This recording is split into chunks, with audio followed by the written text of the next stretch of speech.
Ouais,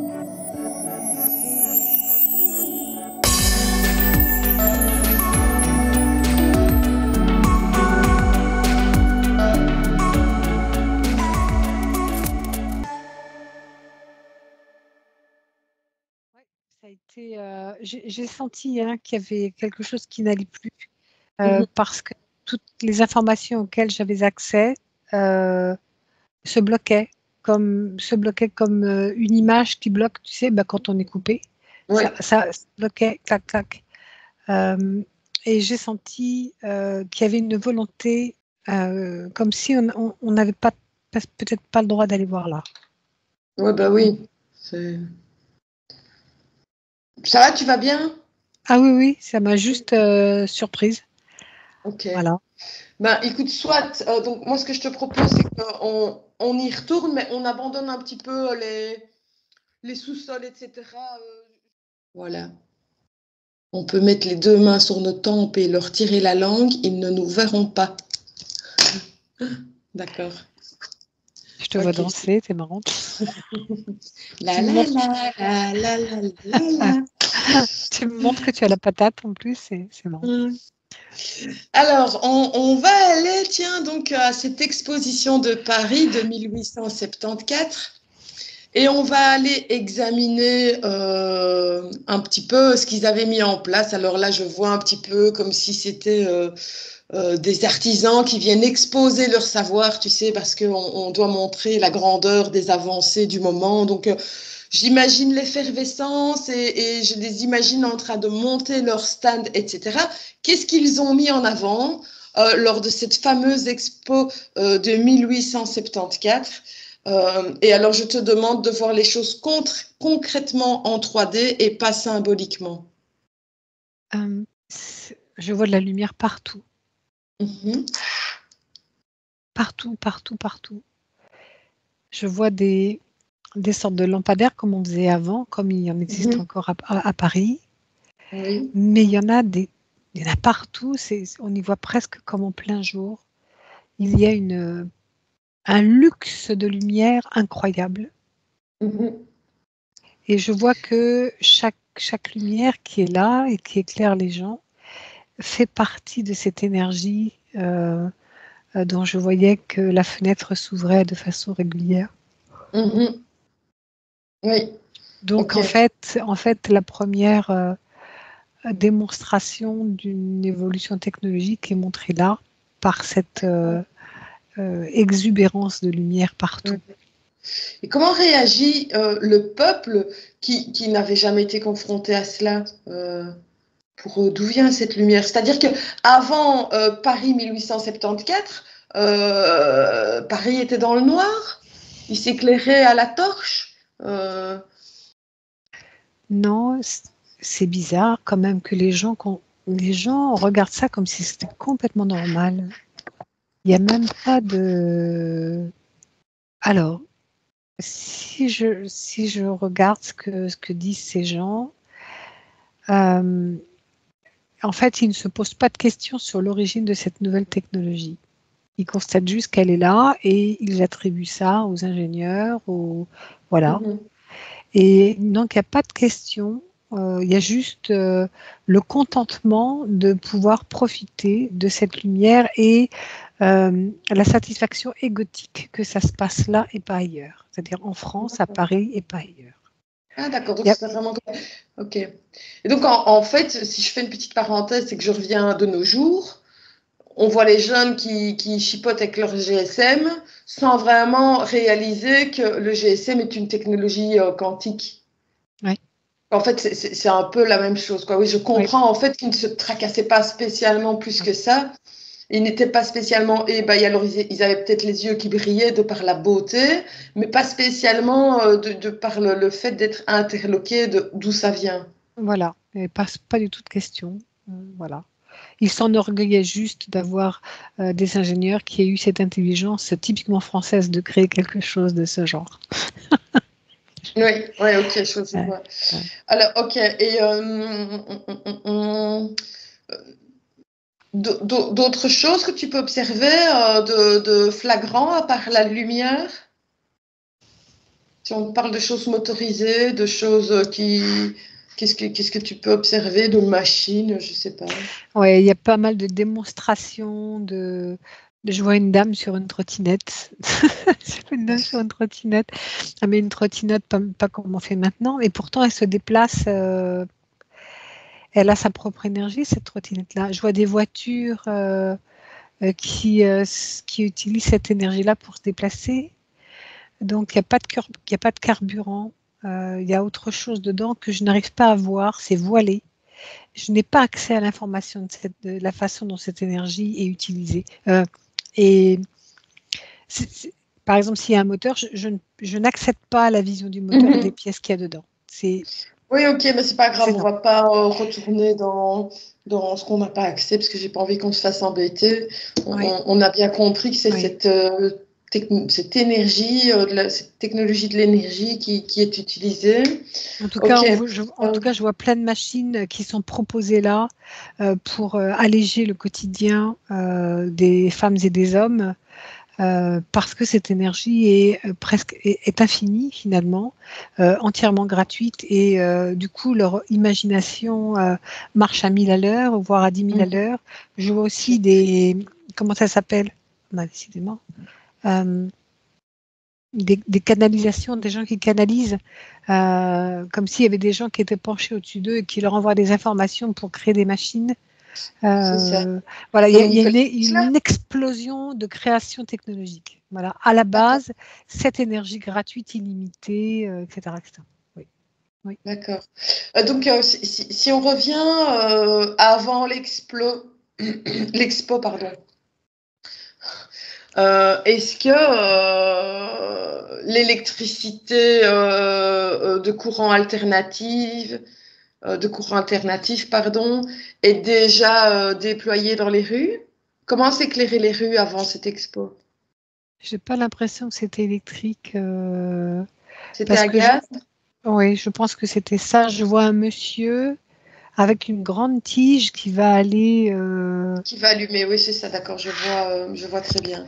Et après l'expo, euh, combien de temps? Alors le temps, c'est difficile, mais comment vit le peuple? Est-ce que chaque ménage a commencé tout doucement à s'équiper des nouveaux objets, gadgets, etc., comme on pourrait se l'imaginer? Ou Non, alors à parce la que limite, ça n'a pas été breveté, ça n'a pas été plus loin. non, ça a été oublié. C'est dingue, hein? Ça a été, ça a été oublié, comme si ça n'avait jamais existé. C'est comme si C'est très... ça avait brillé trop fort d'un seul coup.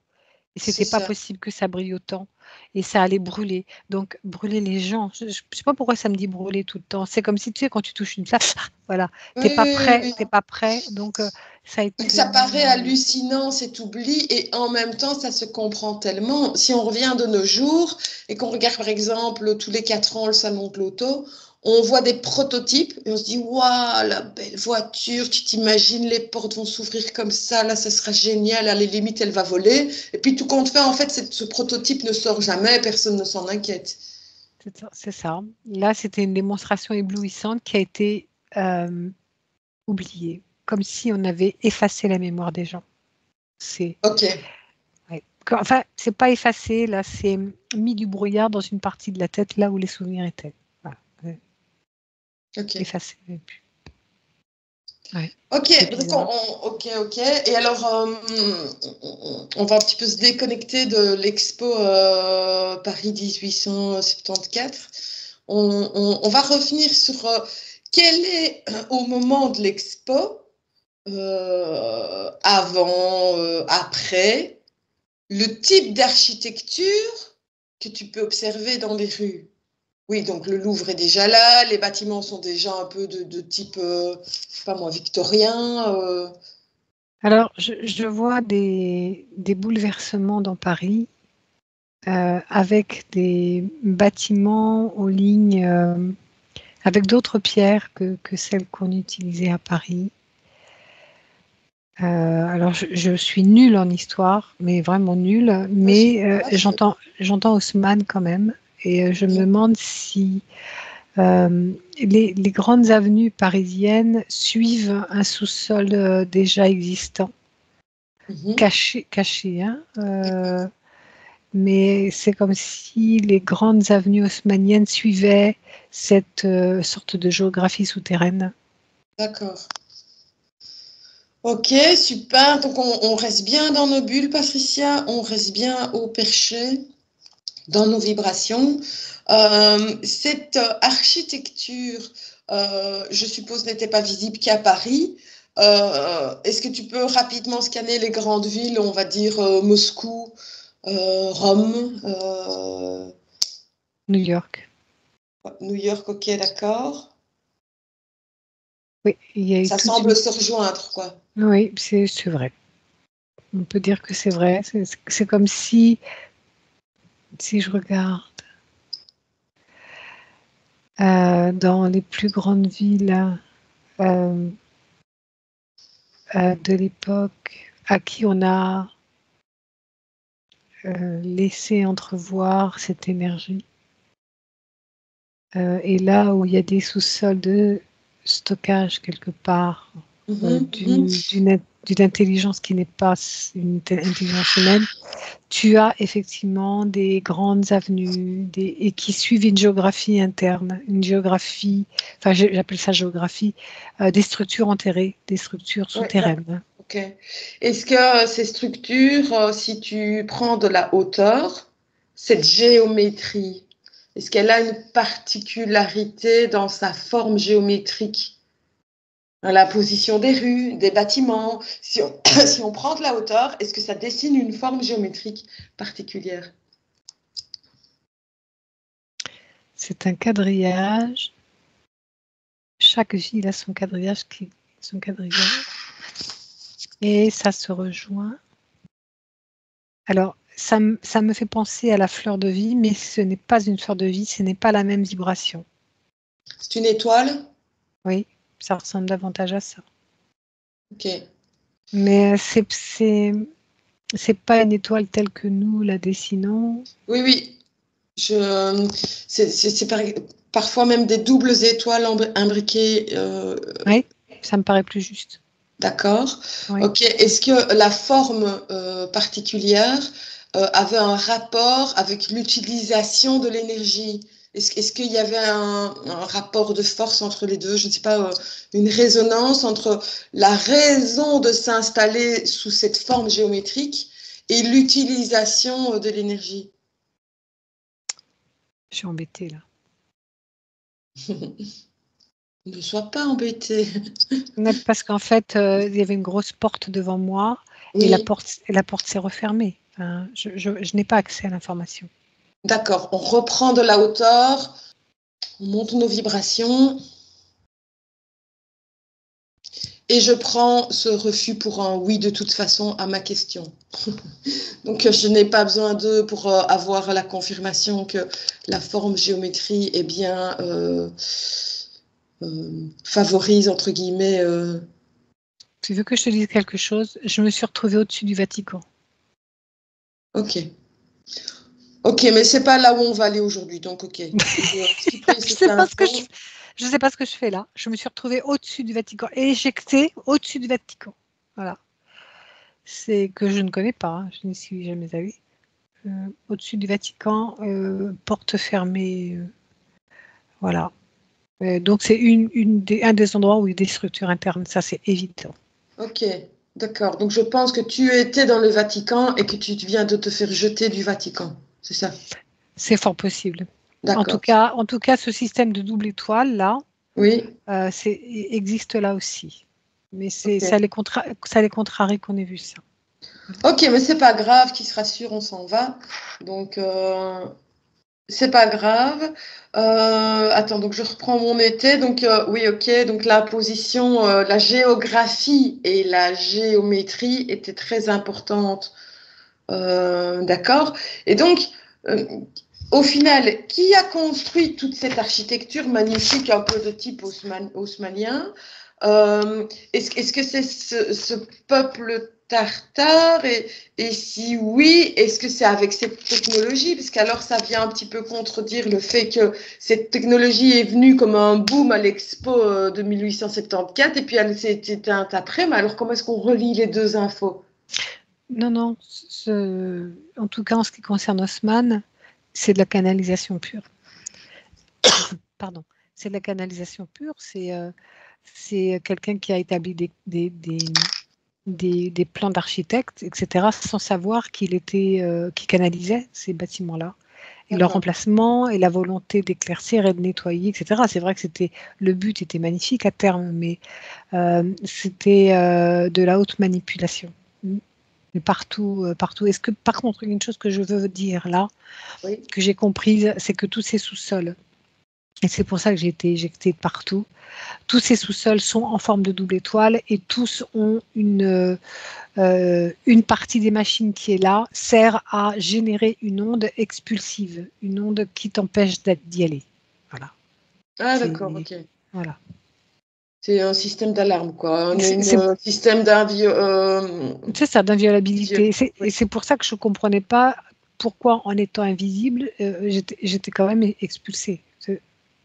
Oui, que tu sois invisible ou pas, l'onde Me rejette. Oui, oui, oui.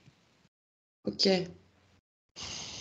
Ok, je réfléchis si j'ai d'autres questions. Oui, parmi toutes ces images qui circulent, dont on a parlé, il y a d'autres images qui rejoignent visiblement le même sujet. J'aimerais qu'on ait jeté un coup d'œil. On voit tout un tas d'images de trains complets remplis d'enfants. Ces enfants seraient orphelins, mais je te laisse d'abord voir si tu as de l'info juste avec ces quelques mots. Je On suis va pas bien voir du par tout. la suite. Je suis pas bien du tout. Je Ok, suis ben pas bien du tout. déconnecte-toi. Ok, pas de souci. On va toucher à quelque chose qui est horrible. Je ne sais pas D'accord. ce que c'est, mais c'est très glauque. C'est très. Ok, tu peux te déconnecter si tu le souhaites. Oui, je fais écran blanc. Déconnecte-toi à 3. 1, 2, 3. On va monter nos vibrations. Pas de souci, pas de souci, on n'ira pas voir. On remonte nos fréquences. Pour la suite et fin de ce que je te propose, j'avais déjà été en contact avec mon arrière-grand-père. J'avais eu l'occasion de le contacter il y a quelque temps, il n'y a pas très longtemps. Alors, j'avais expliqué que moi, j'avais son carnet de mariage ici à la maison. Je ne sais pas pourquoi ce carnet de mariage a survécu, s'est retrouvé dans mes mains. J'avais pu constater les dates. Donc, mon arrière-grand-père et mon arrière-grand-mère se sont mariés en 1904, si je me souviens bien. Et donc, ils sont tous les deux susceptibles d'avoir vécu un petit peu à cette époque. Alors, je voudrais les appeler tous les deux. Près de nous, s'ils sont disponibles, disposés à venir discuter avec nous pour qu'ils nous relatent un petit peu la vie à leur époque. Alors, ton arrière-grand-mère est là. Ton arrière-grand-père est un peu en retrait par rapport à elle. D'accord? Il a la main sur son épaule. D'accord. Est-ce qu'ils sont d'accord de discuter avec moi, avec nous deux? Alors, ton arrière-grand-mère, oui. Ton arrière-grand-père n'était pas quelqu'un qui parlait beaucoup, a priori. Et il me le fait ressentir là. D'accord. C'était un homme qui parlait peu. D'accord. Est-ce que eux connaissent le peuple tartare? Est-ce que ce mot-là déjà, ça leur évoque quelque chose? Alors, il me montre que de leur vivant, on va dire, quand ils étaient incarnés, ils n'avaient absolument pas conscience de ça. Mais il me montre que il y a des... Attends, hein, je regarde bien ce qu'il me montre. C'est comme si Ça me montre un gros truc blanc, mais qu'est-ce que je fais de ce gros truc blanc-là? Tu vaporises ton spray dessus. Ah oui. Il y a dû y avoir des contacts avec des tartares. D'accord. Il doit y avoir au moins un ou une tartare, c'est un homme, un tartare dans ta généalogie. Ah bon? Il y en Oh. a un. Il y en a un, Mon arrière-arrière-grand-père, je suppose. je ne sais pas. Est-ce que Je ne c'est sais son pas. père?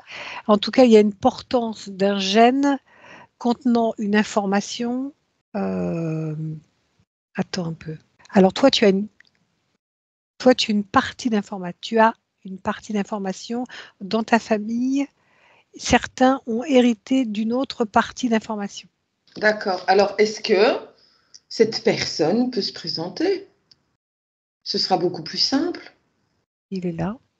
D'accord. Qui est-il par rapport à mon arrière-grand-père? Ou mon arrière-grand-mère? Alors ça me parle d'un. Ça m'a dit un oncle.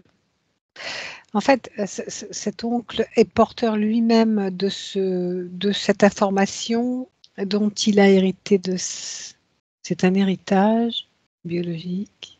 Je ne comprends pas ce que je vois, c'est brouillé, ça m'agace. Ok. Est-ce que cet oncle peut te faire remonter jusqu'à un ancêtre qui a vécu, pas seulement qui a hérité d'un ADN, mais qui a vécu à cette période? En fait, ça me montre un homme qui est venu avec son bâton de pèlerin jusque là. Et cet homme était accompagné d'une femme. Et cette femme s'est mariée avec un de tes ancêtres. Ok, écoute, Patricia, c'est pas très grave la généalogie et l'histoire, mais je voudrais qu'on discute Oui. avec eux et qu'ils nous expliquent l'époque tartare. Ok. En tout cas, tout ce que je peux te dire, c'est que l'homme et la femme sont venus sur ordre du chaman. Tout comme tous ceux qui sont partis à cette époque-là, qui sont allés répandre la mémoire de ce peuple. D'accord. Comme si Donc, les chamans avaient su à l'avance que il y avait- ce peuple allait se dissoudre. Donc le peuple donc de la part de la volonté de ces chamans, c'est dissous dans les autres peuplades pour transporter l'information du peuple.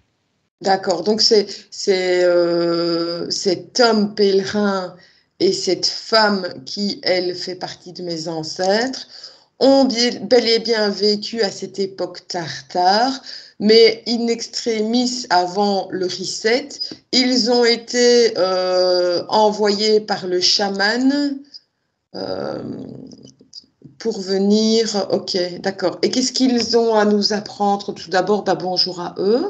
Est-ce qu'ils sont ok pour discuter avec nous? Oui, oui, oui. D'accord. Encore une fois, c'est plus elle que lui. Ça me montre vraiment des gens, comment dire, qui ont. Ça me parle de sacrifice d'une vie, c'est-à-dire tu es bien dans ton pays et sur ordre d'un supérieur, on va dire, tu pars ailleurs et il faut que tu t'habitues à d'autres façons de penser, d'autres coutumes, une autre façon de vivre. Et par soumission vis-à-vis de ce chaman qui t'a donné l'ordre, et tu ne sais pas pourquoi, il faut que tu le fasses. Le chaman t'a dit que c'était une nécessité. Et ce que je vois, c'est qu'il y a plus ça s'est pas fait une fois, c'est-à-dire qu'il y a eu plusieurs. Ton micro s'est mal positionné. Oui, voilà, super. Pardon. Il y a eu plusieurs départs à des strates de temps différentes, comme si les chamans savaient depuis longtemps ce qui allait arriver. D'accord. Oui, d'accord. Oui, parce qu'alors, si on parle donc, cette femme accompagnée du pèlerin s'est mariée à un homme de ma famille, c'est ça? Oui. Qui semblait être l'oncle de mon arrière-grand-père. Est-ce que tu valides? Je pense que c'est ça, oui. D'accord. J'essaye un peu de valider les temps, je vais dire. Hein. Donc, ok. Mon arrière-grand-père, lui, ils ont vécu fin 1800, on va dire 1870, 1940, je sais plus dire exactement. Donc, on va dire que cet oncle avait plus l'âge de mon arrière-arrière-grand-père. Donc, on va dire, allez, aux alentours de 1850. Est-ce que ça Oui, même un peu plus tôt même. Oui. 1840? Ouais, donc, oui, 40, oui, c'est ça, dans ces eaux-là. Oui, oui. D'accord. Ce qui est marrant, c'est que ce que je vois, c'est que cette mémoire de ce peuple est maintenant répandue de façon infinitésimale dans pratiquement tous les peuples d'Europe. Mhm, mhm. Et même en partie aux États-Unis, parce que cette information qui a été transmise un peu partout a suivi les Irlandais, les Anglais, les Espagnols. Enfin, attends, non, les Espagnols, je ne sais pas. Mais en tout cas, oui, les Anglo-Saxons sont porteurs aussi de ça de façon infinitésimale. Et c'est comme si, quand tu prends toute la carte du monde, eh bien, tu vois le peuple tartare qui est partout. C'est beau ça. Oui, C'est oui. beau. Et quel était le but que cela se retrouve inscrit dans notre ADN, étant donné qu'on a eu une espèce de reset mental et on est tombé, enfin, la technologie est tombée dans l'oubli du peuple. Et donc, quel était l'intérêt du point de vue du chaman que nous ayons tous en nous une petite partie d'héritage via notre ADN? Il semble que le peuple tartare avait certaines caractéristiques et qu'elles ne devaient pas tomber dans l'oubli. Elles étaient ancrées dans la biologie. C'est comme une aptitude à se connecter à autre chose que la matrice. Une aptitude à aller derrière, de l'autre côté D'accord. de la matrice. Ok. Qui n'était pas répandue, qui n'était pas répandue, à part dans certains rares endroits du monde. Et ils ont voulu sauvegarder cet aspect-là. D'accord.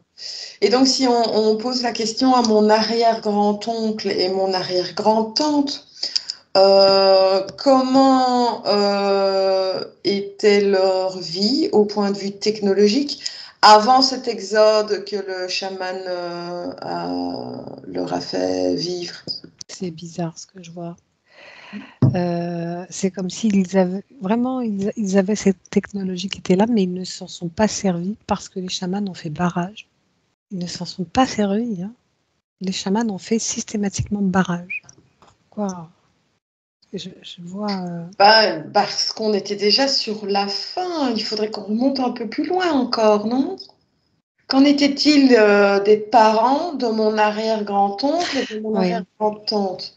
Il y a eu des utilisations qui n'étaient pas appropriées, je vois. C'est comme si tu avais une famille qui était pas d'accord avec une autre famille et ça a commencé à se bagarrer jusqu'au moment où ils ont pris cette énergie pour se l'envoyer à la figure, quoi. Mhm. Les humains de base, quoi, on va dire, hein, qui D'accord. est Donc, géré par leur ego. Mhm. Donc là, on remonte encore d'une génération. Donc, on va dire qu'on est plus ou moins début 1800. Oui, Plus ou moins début 1800. Ok. Est-ce qu'un membre de ma famille peut se présenter? une femme est là. D'accord. Lequel est de ma famille? C'est un C'est ancêtre? c'est une ancêtre et elle se montre en femme libre, Femme libre. Ok. c'est-à-dire avec les cheveux détachés. Femme libre, femme libre. Euh, c'est comme si cette énergie qui était là libérait complètement les femmes de leur assujettissement. Euh, tu sais, laver le linge, laver la Mhm. vaisselle, etc. D'accord. Et donc, elle utilise ça. Ça a énormément dérangé. En fait, il y avait des chamans qui étaient complètement dans le passé et qui n'acceptaient pas le fait que les femmes prennent leur indépendance. C'est quand même quelque chose, ça. Ah oui, alors, ok. Donc, eux, ils ne sont pas si blancs que ça dans l'histoire, quoi. Non. C'est ça que je vois Ah, depuis tout à l'heure, qui font blocage, barrage, parce qu'il y a d'accord. des schémas de pensée, des Hmm, croyances qui sont là, qui sont assujettissantes, et c'était insupportable pour eux de voir ces femmes se libérer. Et d'accord. c'est une des raisons, celle-là, et puis le fait de ces familles qui ont commencé à se battre entre elles pour décider que ce serait pas utile, cette technologie-là, c'était interdit. Ok. Ils ont Donc, jeté l'opprobre. cette dame qui fait partie de ma famille, ben, je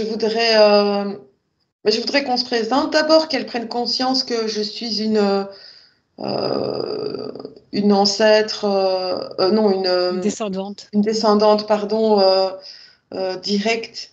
Et voilà, je voudrais qu'on prenne un temps déjà pour se présenter, qu'on prenne un temps pour se poser dans une discussion. Elle te regarde. Ok. Déjà, je Elle- suis émue. Enfin, est-ce qu'elle a un prénom à donner? alors, euh, alors, elle te regarde et elle pleure déjà. Oh. Euh, elle est contente hein, de te Hmm. voir. Alors, j'entends quelque chose de l'ordre de.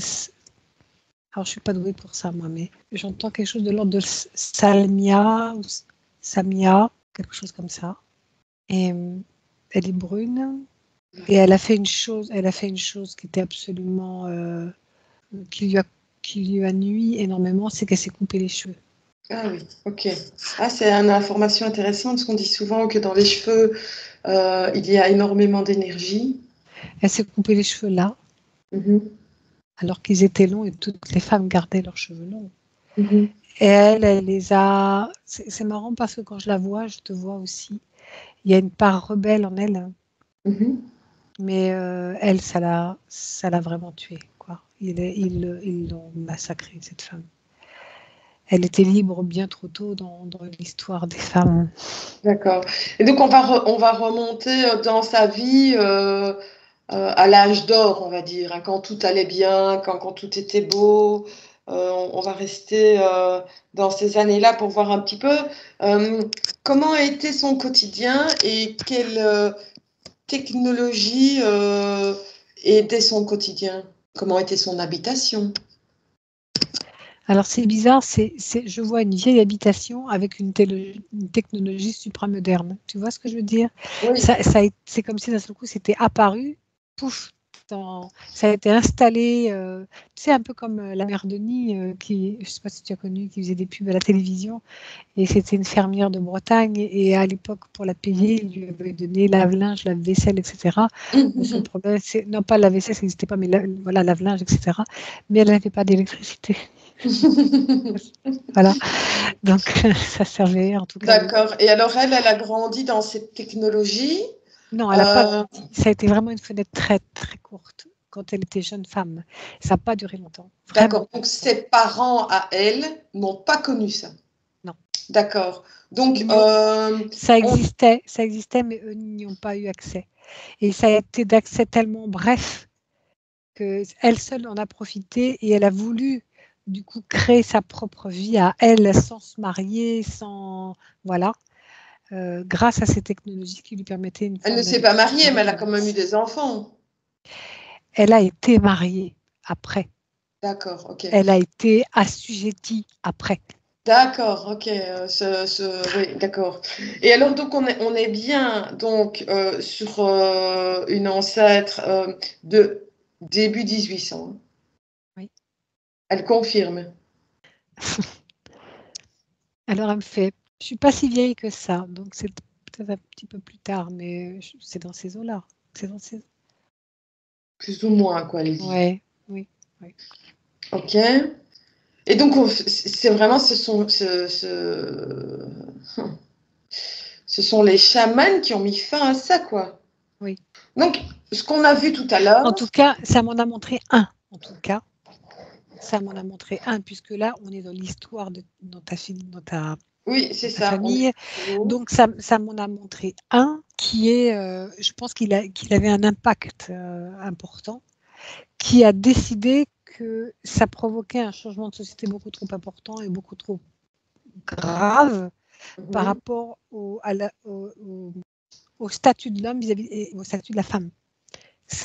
laisser cette technologie envahir tout aurait, comment dire, arrêté la suprématie des hommes sur les femmes et aussi, du point de vue technologique, du coup, la suprématie des chamans. Oui, donc je pense qu'il ne faut pas voir ça trop d'un point de vue involutif, dans le sens que si on prend la précession des équinoxes où chaque 12 000 est lié à un signe astrologique et qu'on sait que maintenant on entre dans une ère matriarcale, on sait très bien que l'ère d'avant était patriarcale. Donc quelque part, ça se comprend que cette énergie arrivée trop tôt, c'est venu bousculer cette ère patriarcale et que sans doute l'intervention des chamans, qu'elle soit noble ou pas, n'était pas spécialement involutive, mais tout simplement peut-être logique. C'est dans la logique des mentalités de l'époque, oui. C'est ça. Ok. Quand même, ils ont voulu quand même inscrire ça dans notre ADN en envoyant à gauche, à droite, aux quatre coins du monde. C'est une capacité qu'ils ont voulu sauvegarder, une capacité de connexion. D'accord, ok. Ok, super. Est-ce que mon ancêtre, la dernière en date découverte, donc Salimia, a quelque chose à nous dire avant qu'on la remercie? Sur quelle terre est-ce que tu la vois? Elle est là-bas. Où ça? En Tartarie. C'est du côté de elle? la Mongolie. Mongolie. Toujours. Et elle te dit de profiter de cette incarnation pour voir le beau et profiter de ta liberté de femme. Elle met ses mains comme ça, tu vois. Oui. Profite de ce que des générations avant toi et aussi après toi ne peuvent pas vivre. D'accord. Mais je comprends maintenant, ça vient vraiment appuyer, tu sais, on a déjà vu ça tellement de fois ensemble, vraiment des blessures très profondes à moi et le fait que je suis vraiment une rebelle et je comprends d'où je viens. Et alors la petite touche d'humour, c'est vraiment très drôle parce que ma sœur méchante petite, elle m'a toujours traité de mongole, quoi. Effectivement, elle n'a pas hérité de cette parcelle. Je trouve ça trop drôle. Mille merci, merci infiniment à elle, je l'embrasse très fort. Est-ce elle est bien là où elle est?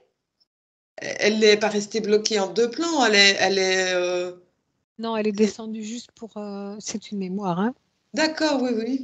Donc, c'est juste décrochée de là où elle était et elle va remonter où elle était. D'accord, dans sa flore. Super, je l'embrasse très fort et je la remercie infiniment. On va remonter le fil, on était à mon arrière-grand-oncle et mon arrière-grand-tante. S'ils sont toujours là, je voudrais également leur demander s'ils ont quelque chose à dire. Elle a un peu le même langage que Salmia. Voilà. Oui. Profite. Et lui ne comprend pas que tu ne sois pas mariée. Alors, c'est presque choquant qu'une femme à ton âge ne soit pas mariée.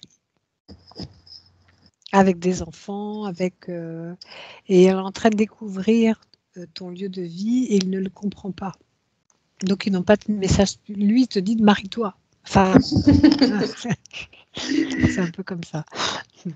Bon, écoute, je les laisse dans leur temps. En tout cas, je les remercie tous les deux d'avoir répondu à nos questions. Donc, je remonte encore une fois le fil et on arrive donc à mon arrière-grand-père et mon arrière-grand-mère. Ils t'envoient leur amour. Oui, moi, vraiment la même chose. Bizarrement, je me sens très proche d'eux. Oui, ils sont bien contents ils sont bien contents d'avoir été. Ok, super. Je les remercie mille fois. Alors, si mon arrière-grand-père peut te valider le fait qu'il aurait envie qu'on rediscute d'un point de vue un peu plus familial ensemble, un autre jour. Oui, il me montre sa gorge et il me montre des liens entre sa gorge et toi. Donc, oui.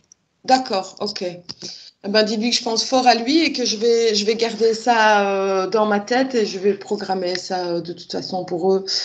Il n'y a pas vraiment de ligne de temps, donc tu peux lui dire à tout de suite.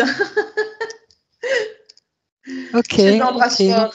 il entend. Il t'envoie tous les deux des baisers, oui. Oui. Ça a coupé, Et mais ils s'en dans vont. les grandes Ok. lignes, j'ai compris. D'accord. Ok. Écoute, Patricia, je te propose de se déconnecter de tout et de tous.